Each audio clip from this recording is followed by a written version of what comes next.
morning, good afternoon, good evening, yWhales, wherever in the world you are today.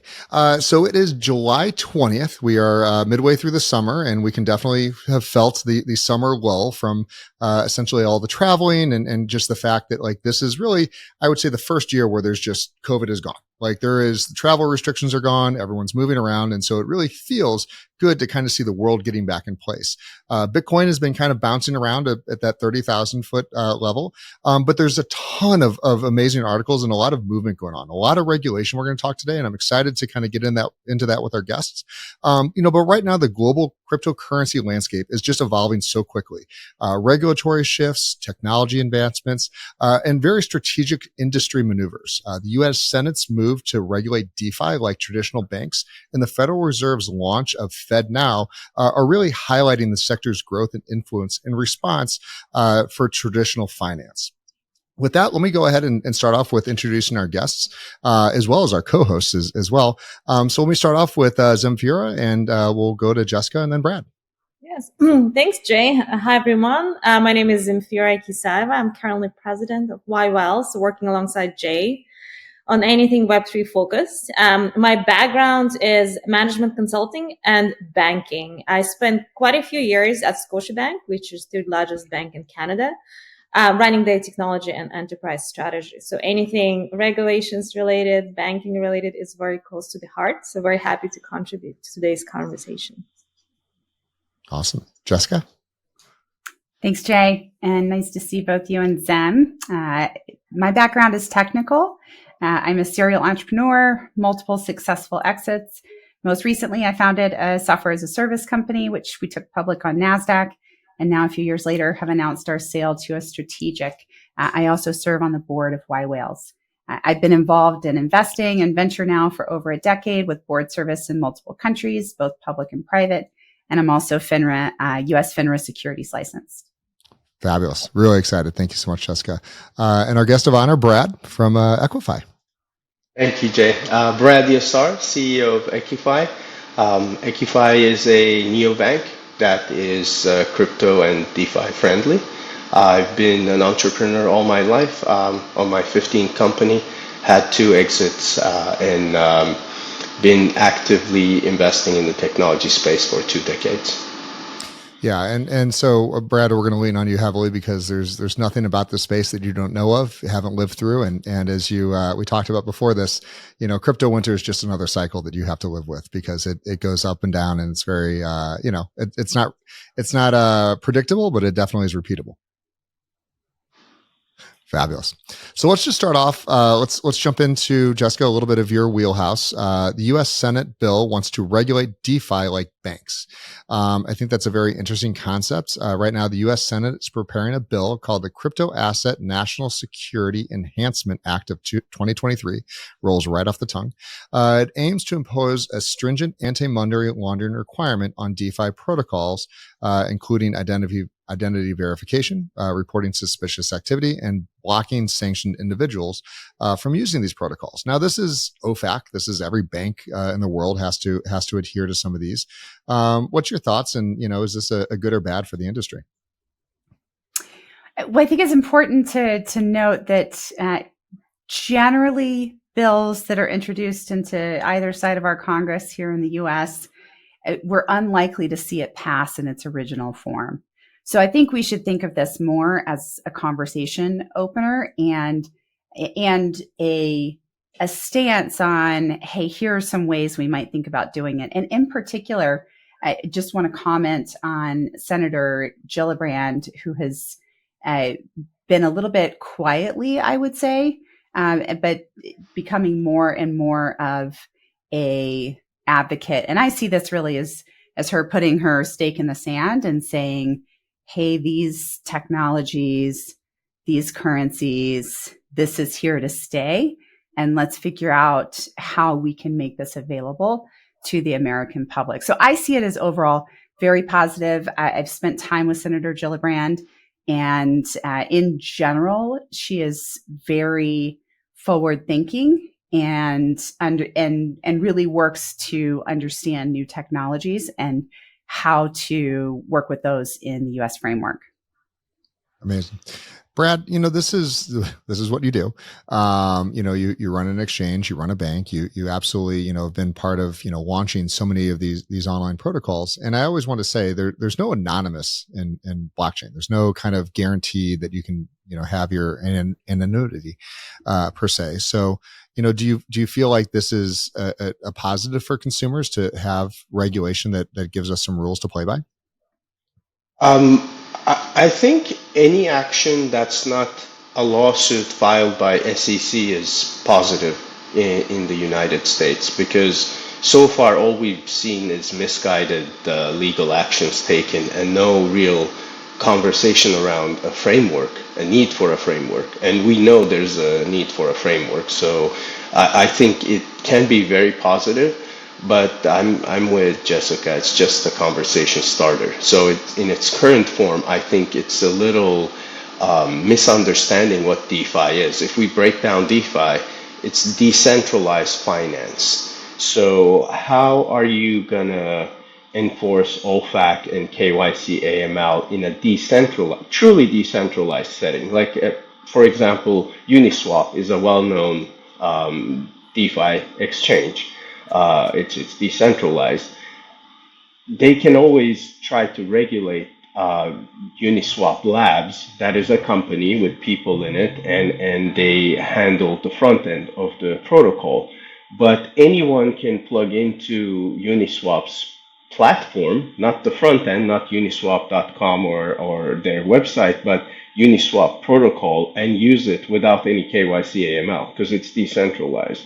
So I think instead of trying to take legislature and regulation from 50s and 60s and apply it to a technology that's just been released in the past decade, I think a better approach would be to create a study environment to understand the technology and then talk about how we're going to regulate it. Because otherwise, we're going to have the same issues with the Howey test and same issues with the regulation from 1930s, 40s about securities. That is completely outdated now.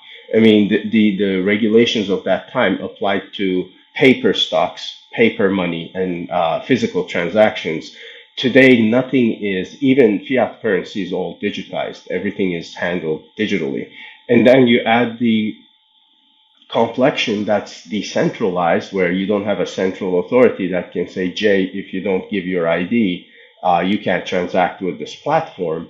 Then you make it very difficult to regulate in the old way or comply with the old rules. So, whereas we can imagine a protocol layer, a decentralized protocol layer that gathers identity information, for example, for all transactions and keeps it to itself until there's a valid inquiry into it by a body, government body globally that needs that information because there was illegal activity, money laundering, whatever the nefarious reason may be, and then they get access to it.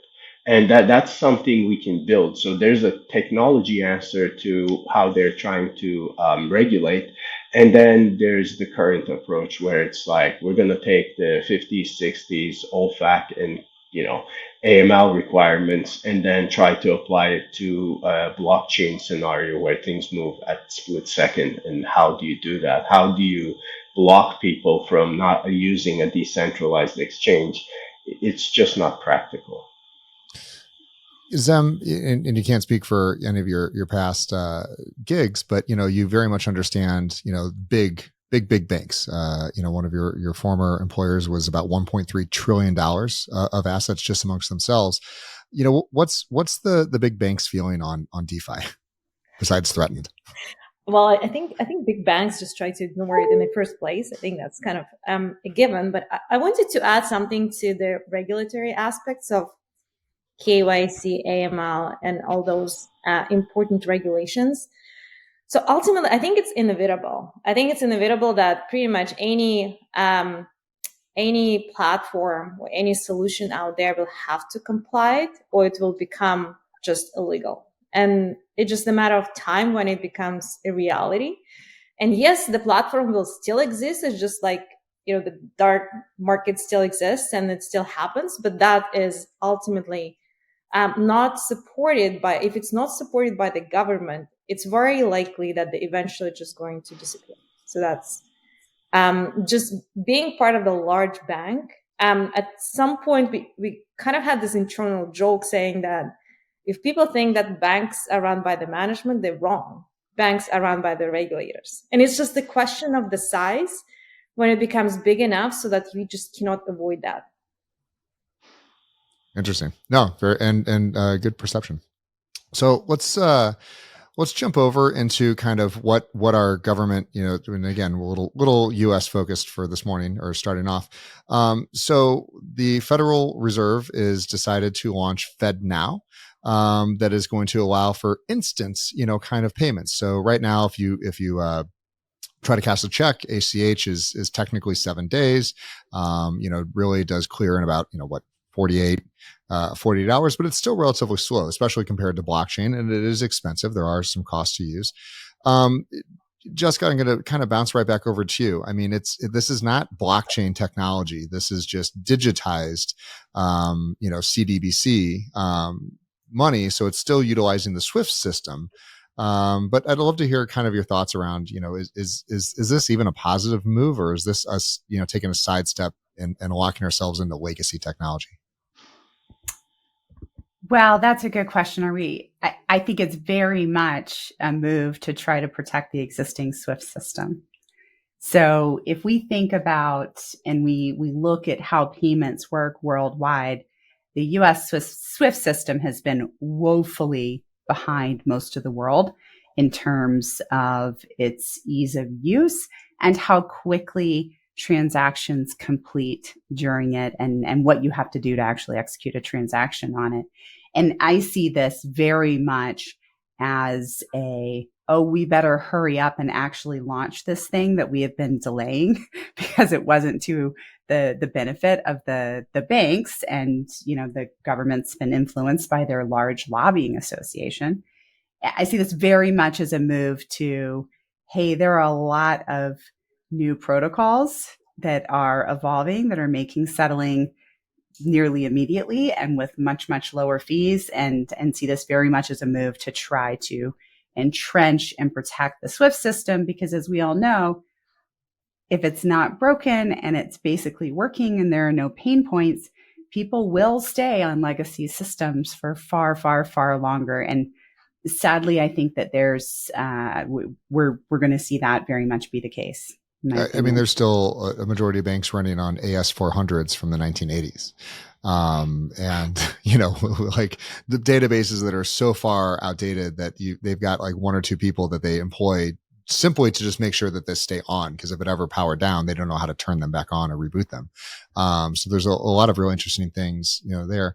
Zemfira, what's your thoughts? So actually, real-time payments we've been talking about real-time payments for decades. And I think part of the reason why, so actually I'm from Canada, so we have this real-time payments initiative in Canada. And one of the biggest question for us was, why do we need it? And where is the rest of the world is? And I mean, we always looked at the US saying, well, US is also behind, so we should be fine, which ultimately not is the right answer, because the rationale for the real-time payments was always to be competitive globally. So if you have real-time payments in Europe and you don't have in the US, it's a big, the US ultimately is behind. So this is what behind this.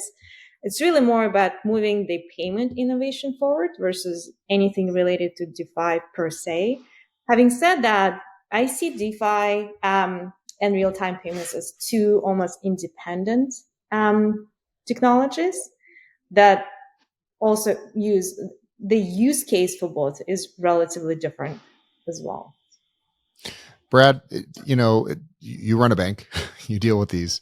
Is this of any interest to you? Does it solve any of the problems that you deal with, day-to-day banking clients, or is it just a Band-Aid while they wait for true blockchain technology? I think defining it as protecting SWIFT is, I couldn't have said it better, because if you look at quick payments, we have chips in US where it allows banks to settle among themselves within minutes. So if you do chips transaction between, two large institutions, because it's only limited to large institutions right now, it's almost instantaneous. It's sub 10 minutes. So we have something like that right now. And UK has CHAPS, Europe has SEPA, and everyone is doing their own little way of sidestepping Swift, because Swift settles manually every night. And ACH, like you said, is even longer times required. I don't even know why, because the technology can support minute settlements, but it's the checks and balances and the middleman that are needed. So I think FedNow probably is in place to extend the lifespan of Swift, because everyone globally is seeing with crypto settlements, whether they use it or they're trying to ban it, they see how fast it can be done. So you have the technology component. Is this doable? Do we have the technology to settle any size transaction instantly? The answer is yes. You have the compliance component, which is really important. And just like you said, because we're a bank, we're fully compliant, and we try to innovate compliance, not sidestep it. Like, how can we do it better? How can we have the same level of bank grade compliance, both on the digital transactions and fiat transactions, but not get stuck in the regulations from 50, 60 years ago? So if you look at that from a compliance perspective, it's still doable. So the technology is there, a way to stay compliant is there, and we still have Swift and ACH. Why? I can't answer that. But I think FedNow can be a step in the right direction. My biggest concern when people compare FedNow to CBDCs and things like that is, of course, the added elements that they're trying to put into it. Because you don't need to create a central bank digital currency that can be recalled or anything like that to continue the tradition of fiat money. I mean, fiat money was never designed to exert control other than economic, but like regulatory control over the population. So now they're looking at like China's CDBC. Technologically, it's very exciting. You have it on your phone, you can spend it, but then they can turn it off so you can't buy cigarettes. They can turn it off so you can't buy alcohol. That no longer is a value transfer in the way we've become accustomed to it. That's very restrictive. So if we don't go in that direction with FedNow, and it's still a value transfer mechanism, I think it can speed things up and breathe new life into Swift, which should go away, in my opinion, because it's too burdensome, too manual, and too slow. Are there better options? Yes, but I don't think we have an appetite to explore those. Yeah, and one of the things about CDBCs, and this is not a new concept. This has been around for 15 plus years. They've been talking about these. I think from institution to institution, like moving billions, hundreds of billions, trillions of dollars. That's great. That's really, it solves a big problem of which, hey, the Federal Reserve understands where this money is, and it's moving big volumes of money around in between these banks, and then the bank can redistribute and use hopefully a USDC type token that doesn't have those government restrictions. But it's scary to think that China, who again, you just, hey, we don't want you to do this activity anymore.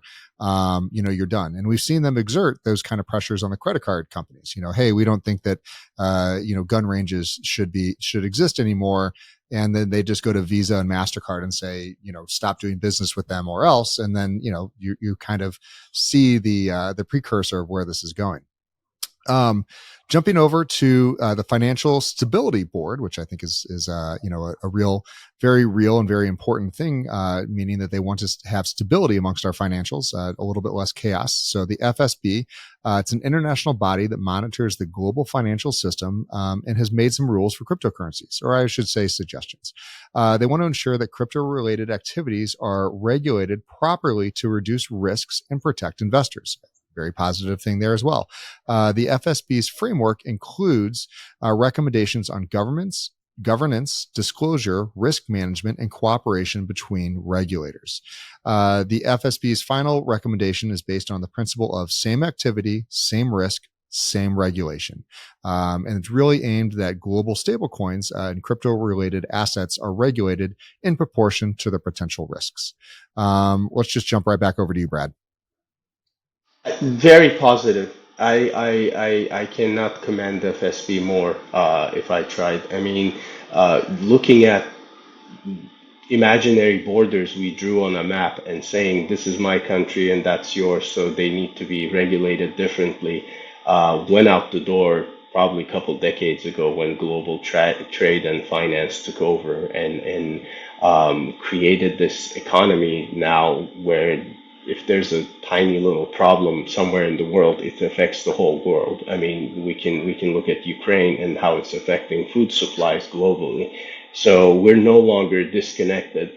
I think this approach for blockchain and crypto is a very sound approach just because it recognizes that the economies are intertwined and the activities that happen in one country carry over to the next, carry over to the next. I mean, the worst thing, just focusing on US again, that I've been telling can happen is US gets left behind because everyone else says, hey, we're going to embrace this, we're going to regulate it in a certain way. And we're still like Kuwait talking about banning stuff and trying to restrict and sue companies for trying to comply with a regulatory framework that's not well defined. So I think this is a really good step. I think more of the global community should have this approach and say, okay, we're trading with each other or these assets travel through our borders. We need to have a solid framework, regulatory framework, legal framework that supports innovation and apply it across board so companies are not moving from one country to the other as this regulatory winds change. And Jessica, we're seeing that the G20 is happy about this. They're excited, and generally, you got to be concerned when a bunch of nations agree on something. But what's your feelings on that? I think there's been a lot of, hey, we need some leadership here, and we need some agreement. And I think sometimes we can, and I'll speak for myself, just being in the U.S., it can feel a little insular here. And with all of this fight happening with the, SEC and what's Congress going to do and our different regulatory bodies. And I think that this is just a sign of the FSB recognizing, hey, this is the direction and you can't stop innovation. And we're seeing all of the countries that maybe are not the global reserve currency looking at that and saying, hey, this is a good thing. Thanks for some guidelines, and let's work on how we're going to do this together. So when we really think about a global economy and the US dollar has been that kind of, one global currency that everything is kind of paired against, that, what's the franc compared to the US dollar? What's the peso compared to the US dollar? And a lot of that is, I think, goes back to something Brad said earlier. It's just the way it's always been done. Like they just didn't have a better system. So let's just use the most stable economy. We'll pair to there. Zemfira, as we start getting into, this concept of a true global economy, the technology is light years ahead of anything that they could have conceptualized. We're already seeing, BRICS and others, kind of pulling back from wanting to use the US dollar. What's your thoughts on, kind of where this is going to evolve? Because once the systems are in place, as long as you can buy bread with it, it doesn't need to be, it doesn't need to be US dollar. It doesn't need to be a national currency. I mean, do we see like the rise of meme coins to be, or any coin of your choosing to kind of be the true currency, or are we always going to be kind of focused in on fiats? I think we're far away from going away from fiat. Okay. And I think ultimately you just need to have some sort of way to compare one asset to another. And so the idea of a stable coin is an important one because that ultimately defines how volatile the asset is, how it is with relationship to another. And if the question is about whether US is going to be that that comparable to the world, I think it kind of probably is. And I think the indications are, as much as we're talking about break and the China coming in or Russia going away from the US currency to sell their oil, US is still the strongest out there. And we've seen that European Union tried to do that with Euro, and it kind of led to nowhere. So I think we need to have another shock. We need to have another couple of decades before we're able to have a conversation as what's next. But the stablecoin idea is an important one. No, that's absolutely great. So jumping over, Kuwait, as Capital Markets Authority, has issued probations against cryptocurrencies, including Bitcoin. So the ban includes payments, investments, mining related to virtual assets. Local regulators are not allowed to issue license for providing virtual assets in any commercial factor. And the CMA also warned about the risk associated with cryptocurrency, stating they lack legal status, issuer support, and the prices are driven by speculation.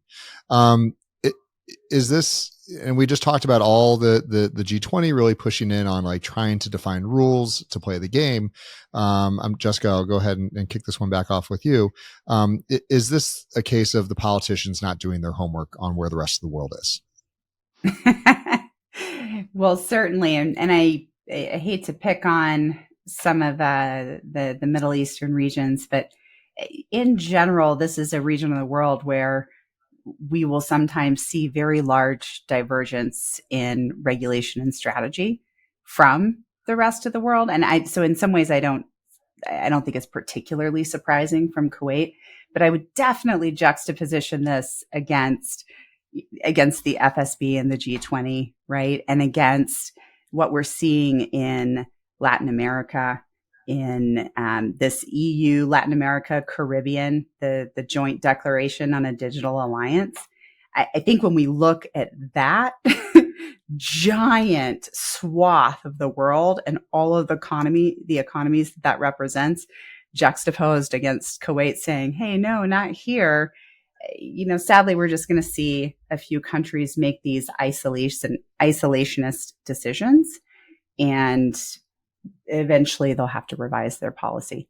That's China does this like every 6 months. Like they ban it, then they, no more mining, and then 6 months later they're opening, another hydro plant, and next it comes back. So it just seems like it depends on who's in power and who wants to put out the press release and what the news cycle is that day. I don't disagree that most cryptocurrencies are just gambling and speculation.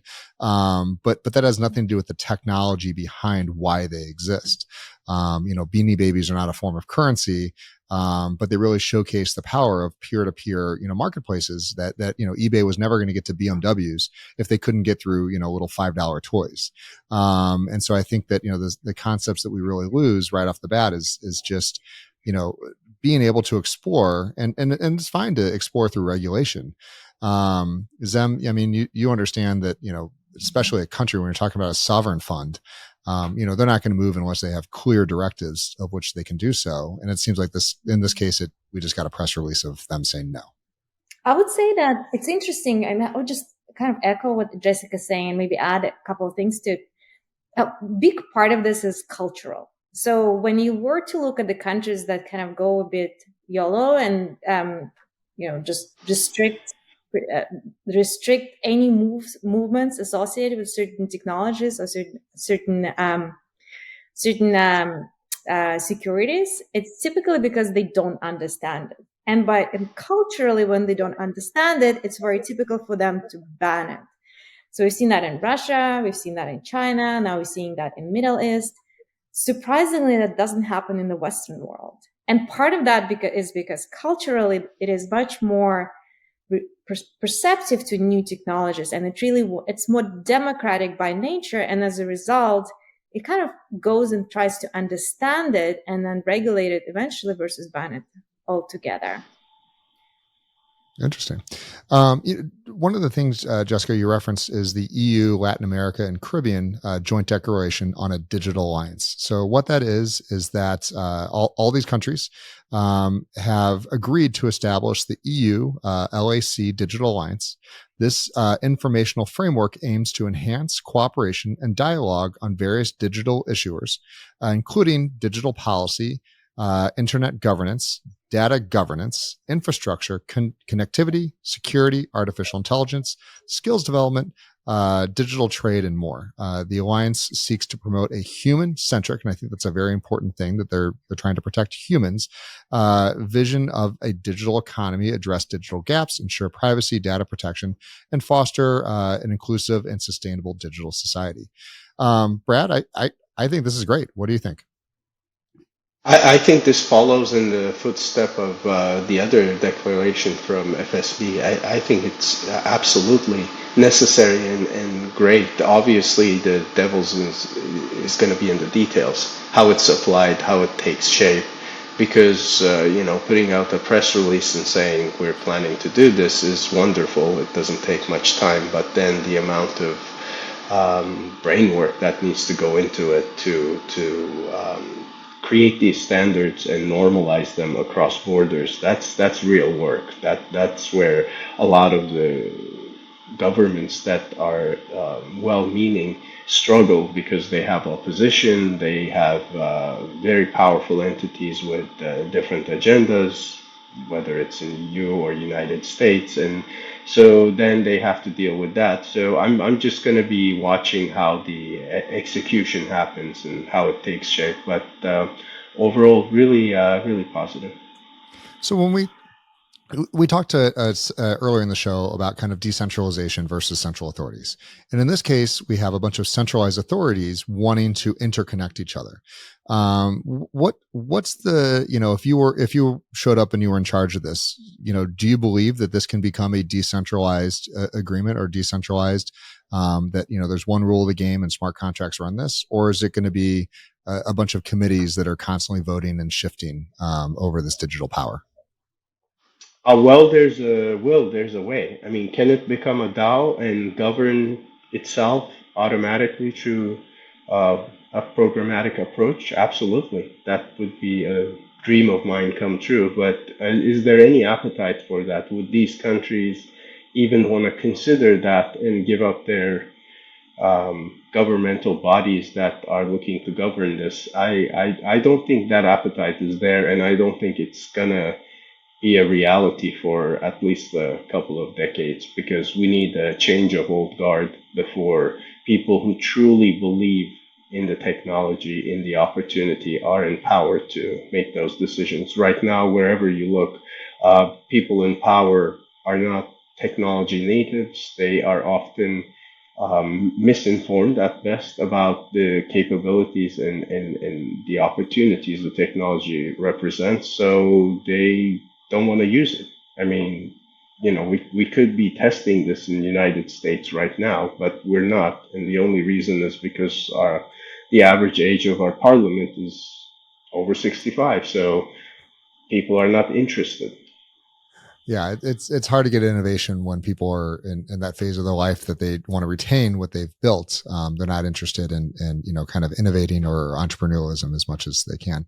Kind of in a similar note, and jumping over to this, and Jessica, you understand the Nasdaq very well. The Nasdaq for a minute was like, hey, cryptocurrencies, like, great. Let's manage custody the same way we do. Like, so when somebody trades on the Nasdaq, I may have an account to trade on the Nasdaq and the Dow and the S&P. Doesn't mean I am personally like making trades and with everyone else. I use a broker model, and the broker manages the custody. And generally, the Nasdaq has regulation over how that looks and feels.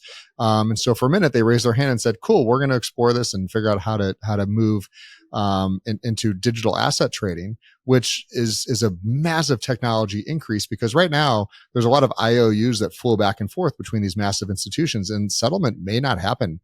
Definitely doesn't happen daily, and generally doesn't happen monthly. And when they do these audits to say, well, there's 130% of outstanding shares, you get the GameStop crew that's trying to really attack some of the people that are playing the game, but they don't understand the technology behind this.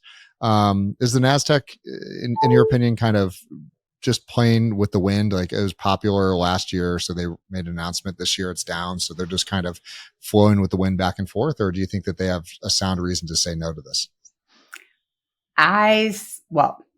This is 100% conjecture on my part, but I suspect that there was some backroom pressure.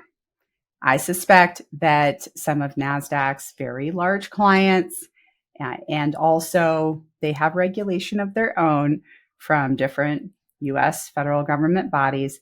And I suspect that some pressure was applied on behalf of the very large broker dealers and US financial institutions to put a pause on this until they can figure out how to do their part and own it. This was in 100% conjecture opinion on my part. I suspect there was some backroom protecting of the existing guard. Interesting. Zem, you feels the same way? Yeah, I don't think I have anything to add, Jay. I 100% agree with Jessica. We were getting close. I got it. I was really excited when I read that announcement a couple months ago, and short-lived. Let's jump over into a little bit of Bitcoin talk. We've talked a lot about general cryptocurrencies, and we've talked quite a bit about, general blockchain technologies. But there's still a king of this game, and that's the one that started it all, which is Bitcoin. And we've got a couple articles in the news that I think are very relevant. The first is that the U.S. spot Bitcoin ETF clock started on Wednesday, and they have 8 applications that they put on the Federal Register. Jessica, just real quick, will you explain what that is? So we've got a number of, and now fairly large entities that are listing these ETFs, all largely Bitcoin based. And of course, the biggest one here is BlackRock. And hey, what have I seen behind the scenes? I've actually seen 3 or 4 other very large institutions proposing that they're also putting together their Bitcoin-based ETFs. And I would read into that and BlackRock's involvement, and I'm certainly not alone in this prediction, that we're likely to see this pass as a result of BlackRock's involvement.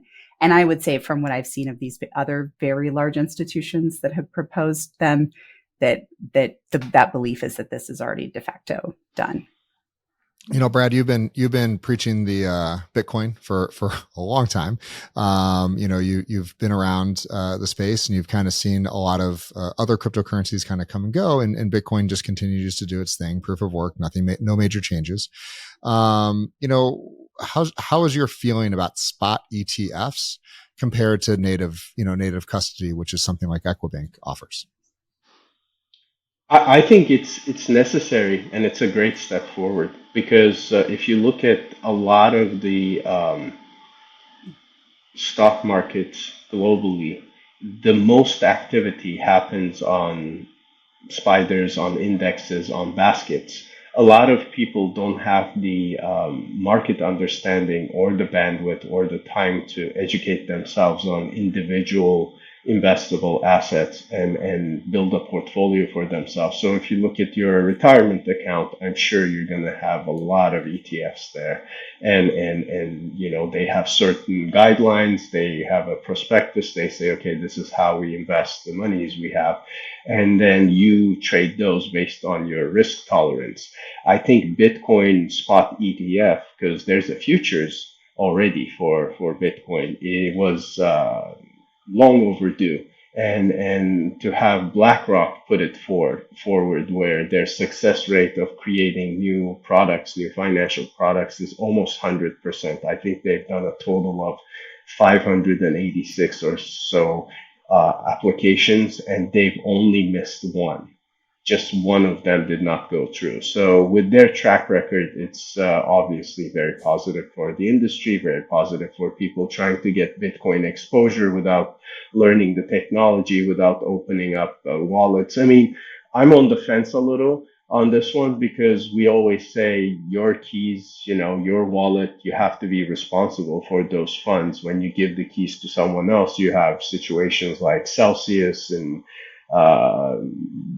Voyager and Three Arrows and all those things that failed.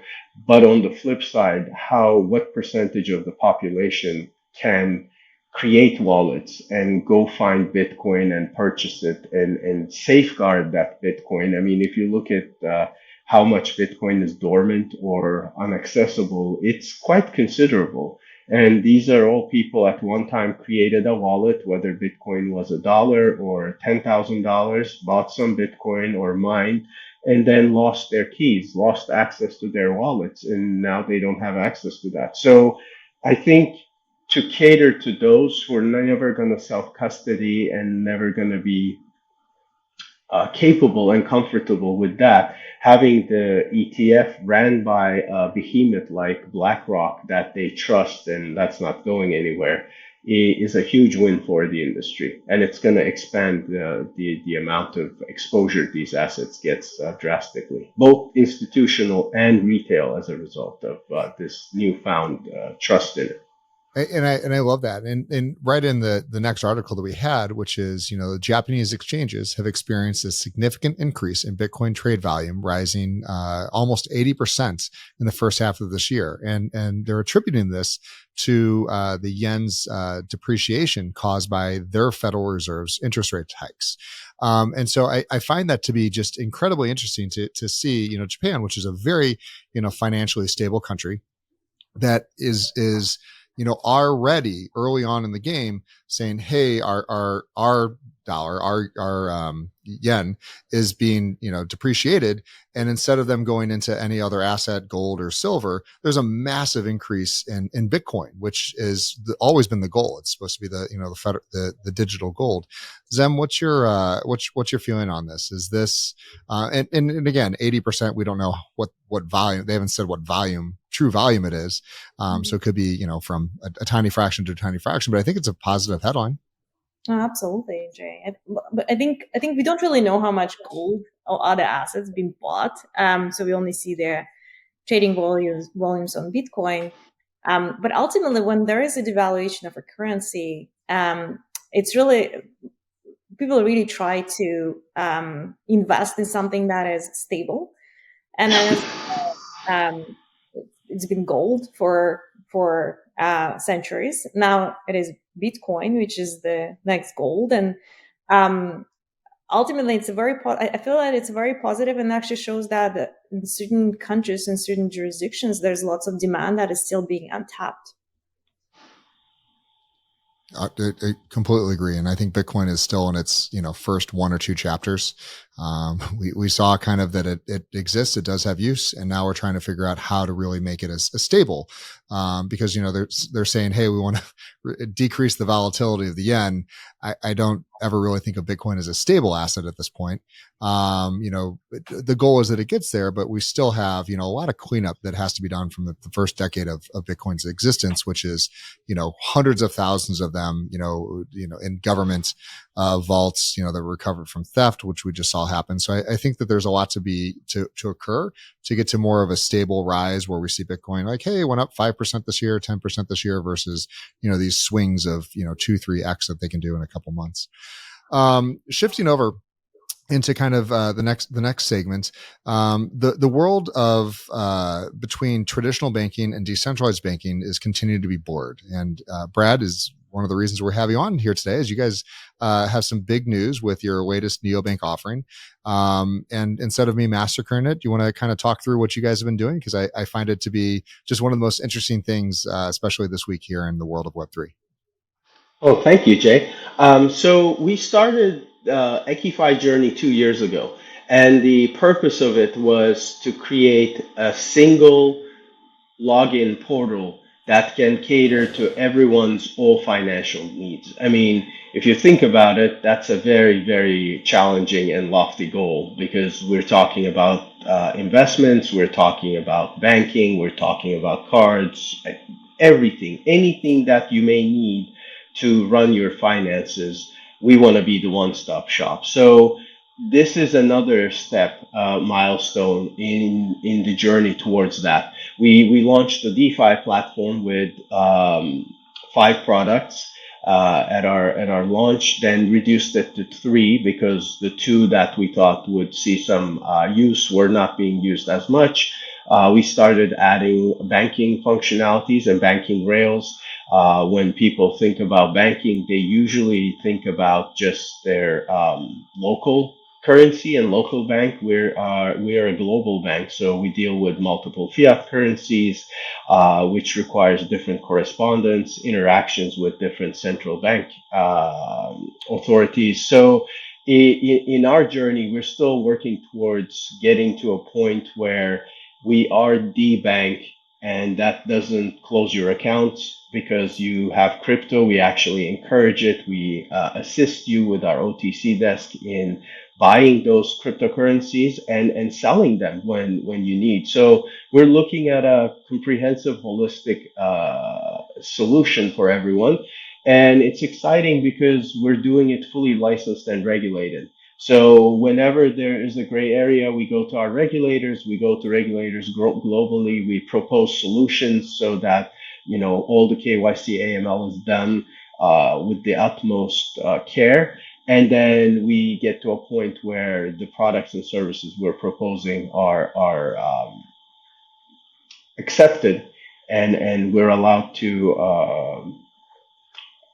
offer them to our users. So in that journey, now we're at the point of merging the banking services and simplifying the transition between crypto and a bank account, crypto and a card, either credit or debit, and vice versa, so that the interactions become simpler and simpler. Because a lot of these things are being explored by other projects individually. If you look at the card solutions that are out there, there are cards that allow you to spend crypto either from exchanges or other platforms.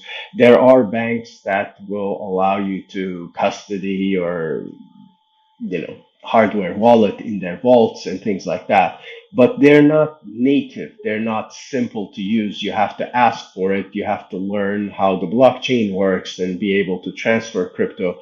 And our goal has always been to be accessible. We want to bring everything people need to them in a very simple, easy to use user interface. And so again, another milestone towards that. And I'm very excited what this year is going to hold. If we don't have another 2022 kind of year with system shocks and market collapses and just bad news, nonstop, I think by the end of the year, we're going to launch the new portal. That's going to be seamless movement between digital assets and traditional assets. And once people see how easy it is, they're going to understand how important it was to bring the two together instead of leaving the innovative stuff out. And I love that. And I love the fact that you're, focused on regulation first and then the technology, which is the easy part, really, secondary. So just as a quick question, and, again, I haven't used your system. So, to me, the concept that people state, hey, you'll be able to use whatever cryptocurrency you want, to purchase is insanity. Like no one's going to walk into a restaurant and there's a menu board of, 500 different cryptocurrencies, that when you swipe your card, it's like, oh, this person paid in Doge, this person paid in Bitcoin, this person paid in, Litecoin or whatever the case is. And like, that's not going to happen. So it has to convert to whatever natively that merchant wants, which is the most important thing, which is the ability to buy bread.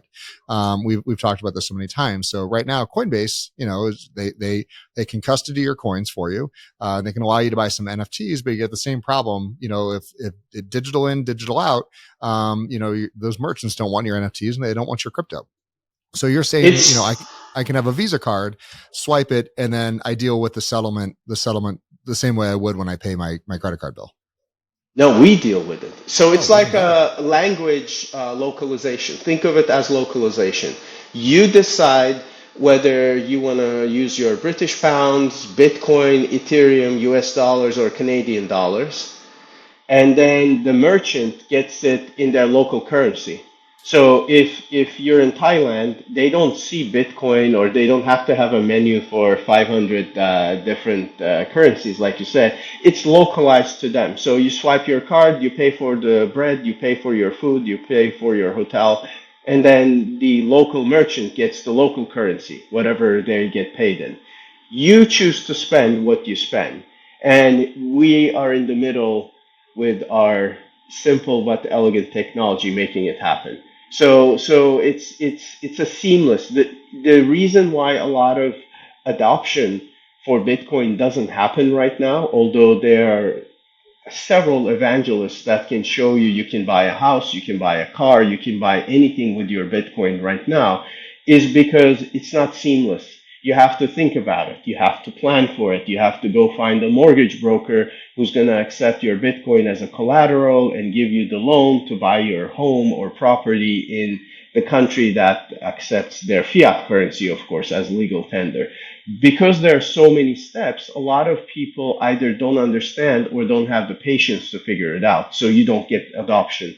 Our goal is to eliminate all the friction from the process. So if you want to buy a house with Ethereum, we want to make sure that whatever country you're in, we can give you the loan in the local currency. So you go buy your house and your Ethereum is collateralized and you have your loan payments. And this is something we already beta tested. We issued the first Metaverse and real world debit cards 2 years ago, where you have the same card virtually and physically, and you can use it however you want. On the back end, you choose, I want to spend my Bitcoin, I want to spend my US dollars, and then in the front end, it could be you're spending it in a metaverse and you use their coin to pay. So it converts from fiat to crypto, or vice versa. Like I said, if you're in US and you're trying to buy a soda, they don't have to figure out what how much Dogecoin is. It's 75 cents, 65 cents, and then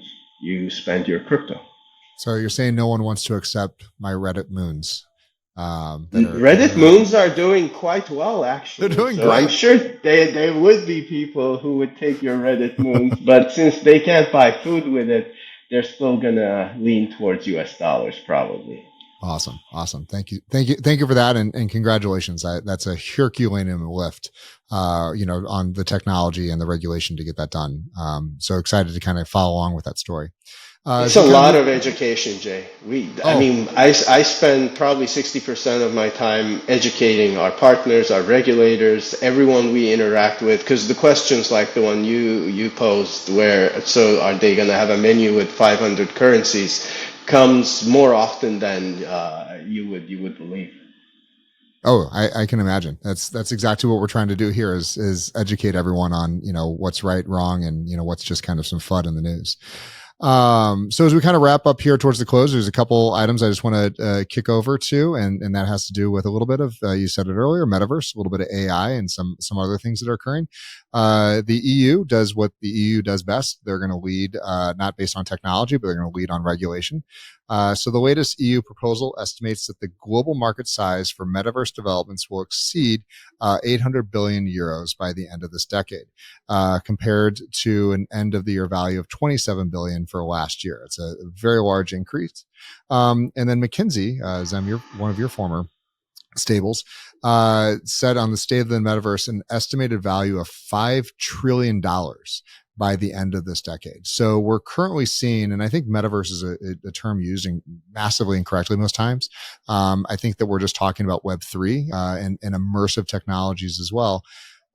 Jessica, what's your thoughts on kind of what they're trying to say here? Jay, I think you said it in one sentence. They're going to lead on regulation rather than technology here, and it's overall a positive movement. This is the time, especially with, I would say, AI. Little late on some of these other technologies, but it's certainly the time with AI to establish some ground rules in terms of regulation.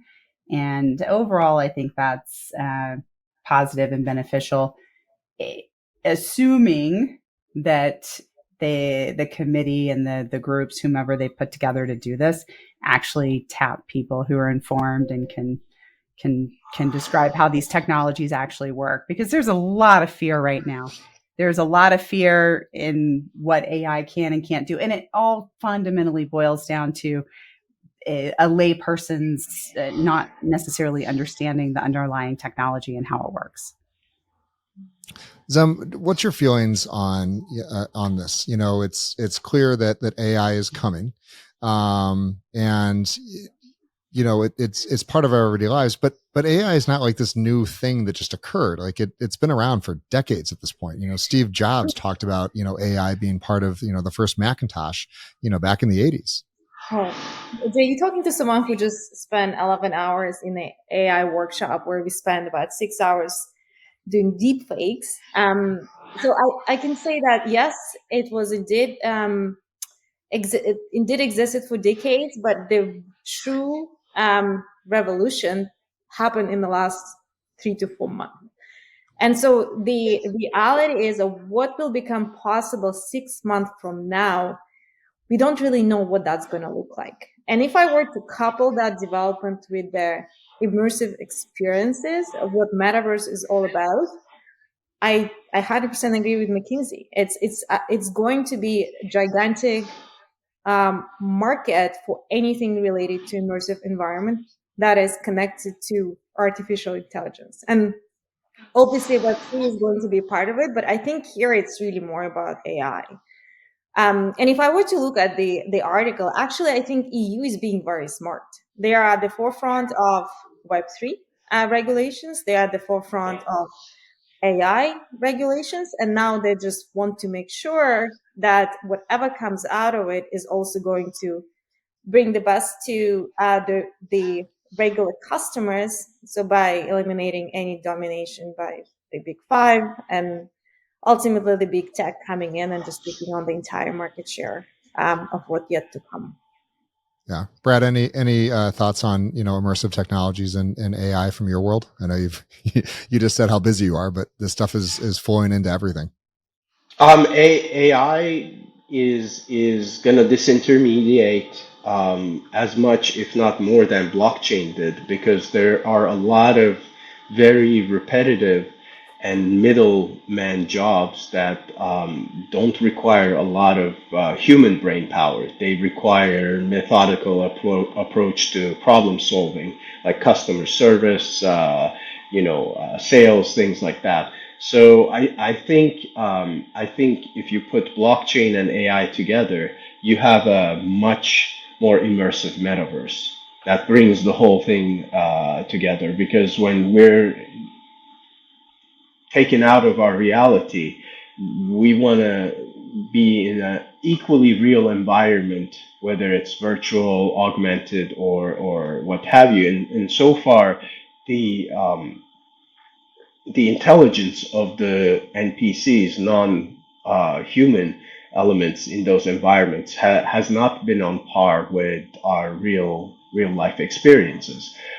So I think it's a very exciting time to be alive, because you're going to see the convergence of all these technologies that have been around different amounts of time. I mean, my second exit was my AI machine learning company, early 2000s. So I'm very familiar and have been a big fan since iRobot days. So I always thought it would be incredible to be able to augment our society with artificial intelligence, not fight with them. I mean, the Terminator future is, of course, an entertaining one, but we don't need to go that dark or bleak. But there's so much we can do to make our lives better, collectively, not just you and I, but humanity as a whole, using AI and using blockchain. That I think we're going to see that inflection now in the next 5 years, where AI, the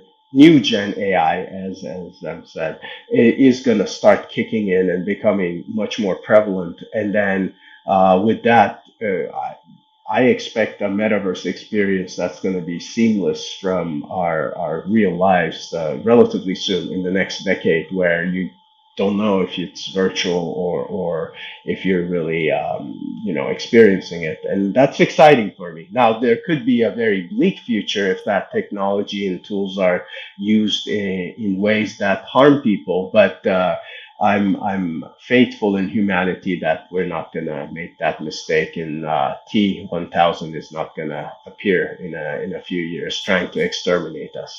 Yeah, well, I think in the movie we've already gone past that year, so we're safe now.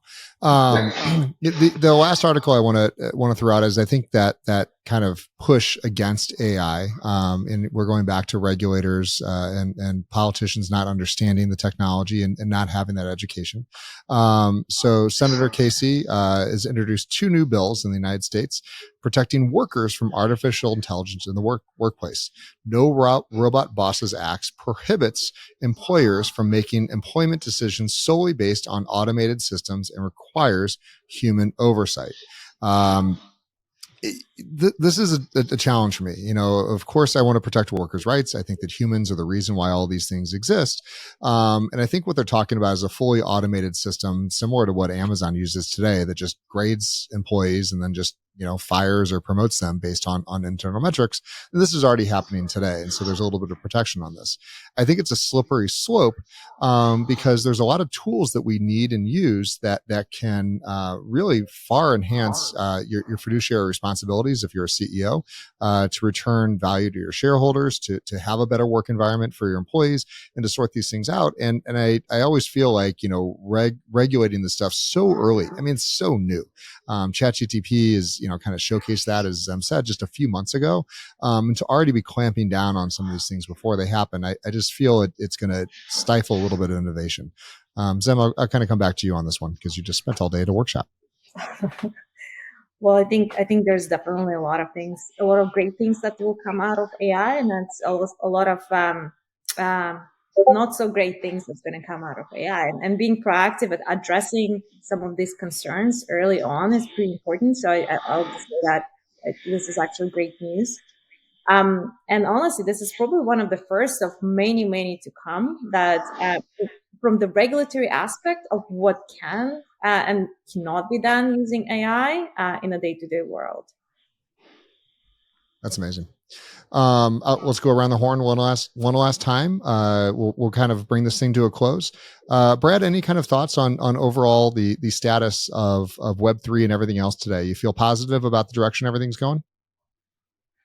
Very positive. Even when about 95% of all investment into Web3 pulled back in the last year, there is so much innovation going on that I feel very comfortable saying it's here to stay and change our lives in a much better direction.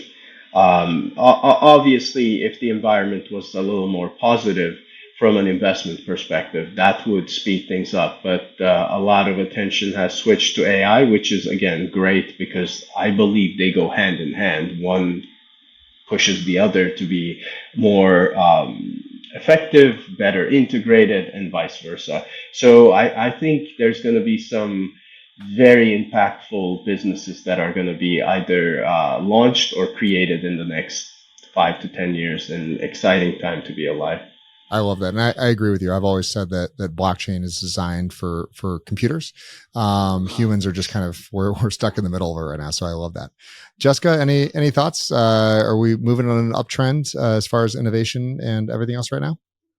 I agree. I think we are. And what I'm particularly excited by are the emergence of some very clear and positive and innovative infrastructure plays. The framework upon which the industry is going to run, enabling this big transition from the tech of today to the tech of tomorrow. So I'm excited about it. Love it. Zem, bring us home. What's your thoughts? I'm more excited than ever. I think we are at the most interesting time in probably our lifetimes when you see the emergence of AI, and Web3 is kind of went through the hype, and now really the build is happening while regulation is getting caught up with it. And so what is coming next is probably some of the most interesting decade that's from the innovation perspective that we're going to see. Love it. Love it. yWhales, that was our session this time. Thank you so much, Brad, Jessica, and Zemfira. This was absolutely fabulous. A lot of great insights, a lot of great alpha, and most importantly, hopefully a lot of education because the space is constantly shifting. Next week, we're going to have a whole new batch of stories. We're excited to have you guys back then. Talk soon.